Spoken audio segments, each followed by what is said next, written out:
खिड़की खोलने जाती है। इतने जाले, लगता है इस खिड़की को कभी खोला ही नहीं गया, पर ऐसा क्यों? ओह, नॉनवेज की स्मेल आती होगी ना। 2 मिनट के लिए खोल लेती हूँ, फिर बंद कर दूंगी। प्रिया खिड़की खोलती है। खिड़की खोलते ही उसकी नजर सामने वाले घर की खिड़की पर पड़ती है, जहाँ एक लड़की खड़ी होती है।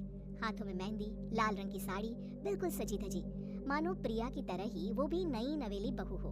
वो प्रिया को देखकर मुस्कुराती है। हे भगवान, माँ ने तो इनसे बात करने को मना किया था।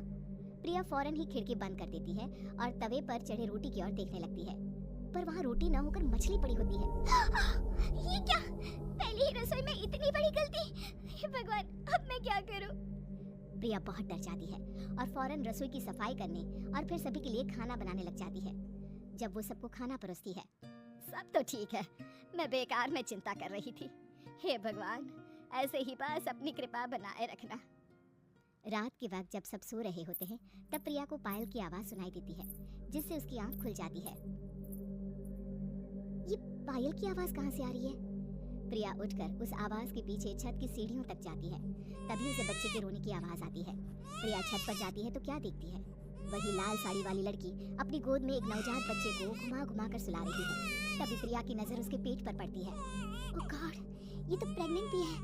सुनिए, बच्चा सो नहीं रहा है क्या? मैं कुछ मदद करूं? नहीं, आपके घर वालों को अच्छा नहीं लगेगा, मैं संभाल लूंगी। स्नेहा की गोद से बच्चा हाथ मारकर प्रिया की गोद में आने को छटपटाने लगता है। दोनों घर अगल बगल में बने होने के कारण प्रिया उस बच्चे को गोद में ले लेती है। प्रिया के पास आते ही वो सो जाता है। बच्चे का वो स्पर्श रात भर प्रिया भूल नहीं पाती और अगली सुबह वो छत पर कपड़े सुखा रही होती है। तभी उसे एक औरत इशारा करके बुलाती है। स्नेहा कह रही थी बाबू तुम्हारी गोद में आते ही सो गया। मैं गौरी, स्नेहा की माँ हूँ। बहू, घर आना, बाबू को खिला भी लेना। शाम को जब घर पर कोई नहीं रहता, बच्चे से मिलने के लिए प्रिया छिपकर अपनी पड़ोसन के घर चली जाती है और कुछ देर बच्चे को खिलाकर वापस लौट आती है।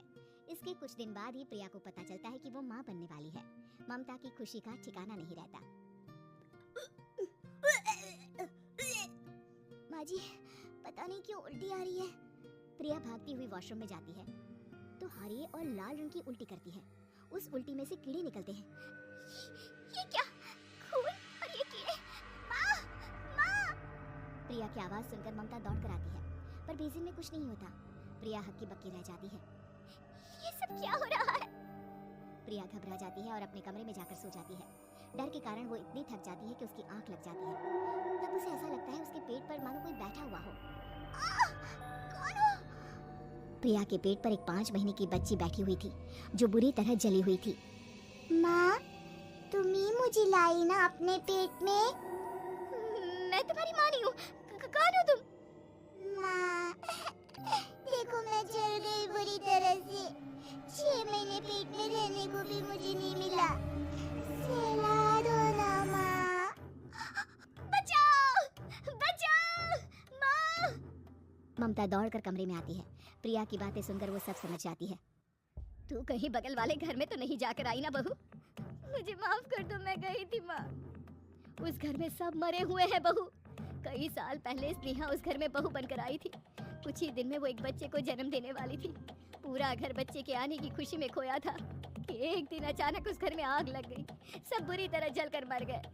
गौरी आज भी दादी बनने का इंतजार कर रही है और इसीलिए स्नेहा ने अपना अजन्मा बच्चा तुम्हारी कोख में डाल दिया। ममता ये कह रही होती है कि पीछे से उसके पैरों को एक बच्चा पकड़ लेता है।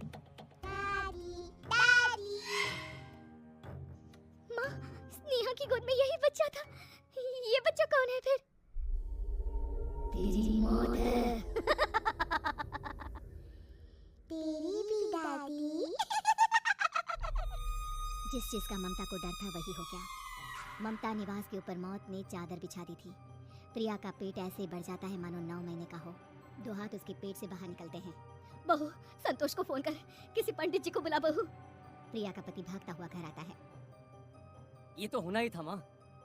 तेरा पाप तेरे सामने आ गया तो तू सह नहीं पा रही है। स्नेहा घर में आग लगी नहीं थी, माँ ने लगाई थी, प्रॉपर्टी की लालच में। और वो बच्चा मेरी पहली पत्नी का बच्चा है, मेरा बेटा, जो कि उस आग की चपेट का शिकार हो गया था। मैंने तुमसे ये सब माँ के कहने पर छुपाया था। मुझे माफ कर दो प्रिया। तुम अगर चाहो तो यहाँ से जा सकती हो। मैं तुम्हें किसी भी बंधन में रखना नहीं चाहता। मेरी शादी हुई है आपसे, मैं आपको छोड़ नहीं सकती, पर उससे पहले हमें स्नेहा, उसकी माँ और बच्चे की आत्मा की शांति करवानी होगी। संतोष और ममता गौरी के घर जाते हैं। अंदर सब कुछ जला हुआ होता है। जमीन पर जली हुई लाशें बिखरी हुई थी।